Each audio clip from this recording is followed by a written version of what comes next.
I want to dance with you. What? I want to dance with you. I want to dance with you your way at the Pan Pacifics. Well, if Strictly Ballroom taught us anything, it's a life lived in fear is a life half lived. And that message still rings true in dance halls around the country, but none more so than Ballroom Fit in Perth, which is one of the first studios in Australia to introduce wheelchair ballroom dancing. Love is in the air. Cerebral palsy might keep her in a wheelchair, but when the music's playing, nobody puts Raina Lamb in a corner. I was one of those kids that read all the dance books, that watched all the dance movies, and I don't know how many times I've watched Dirty Dancing. Raina is among the growing number of Australians dancing with a disability. I've been waiting my entire life to do that. Today is a come and try day at Ballroom Fit in Perth. And para dance instructor Daryl Davenport is hoping for some new recruits. We're very small at the moment. We do need wheelchair users, but of course we also need experienced dancers to partner our wheelchairs.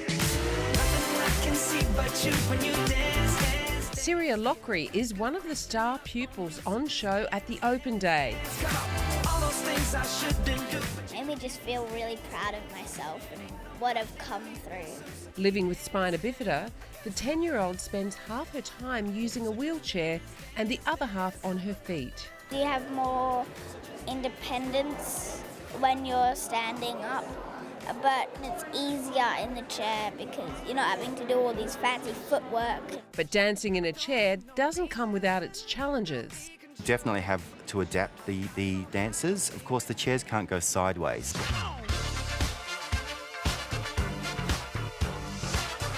We try again until we kind of can adapt the dance maybe more so it's more fluid for the wheelchair.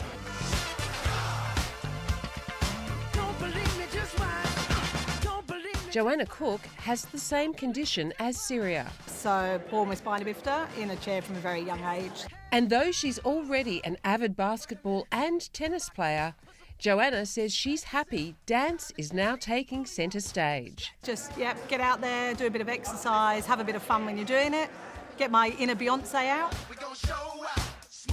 We've really noticed a difference in our dancers. Their confidence has increased. Also just the use of their chairs. Got a bit competitive now because we went to Melbourne last year and that's encouraged me to keep going really and do bigger and better. Since getting involved in paradance 18 months ago, Joanna and her partner Caesar have taken out the national championships. We won in Latin and the Australian champion. Yeah, Australian champions in Melbourne. In Latin competition. What the world needs now. Paradance is already an established art form overseas. But here in Australia, it's in its infancy. In the world, this sort of sport has been around for probably about 20 years. So Australia is the first time that we are picking it up and try to introduce it to everyone. It was just last year that Dance Sport WA held the country's first pilot program for wheelchair ballroom dancing. Where we have an adult and a junior class, and then we have a class which has recently started in Melbourne. With every turn, twist, dip and spin, more people are getting the chance to show their ability is stronger than their disability. So able-bodied or not, it's dancing and I just get the opportunity to do what I love. Proving where there's an opportunity, the sky is the limit. That is a brilliant initiative. When you think about wheelchair rugby, it's been around for a long time, wheelchair tennis. So it's just kicking off, but what a great thing. Yeah, absolutely.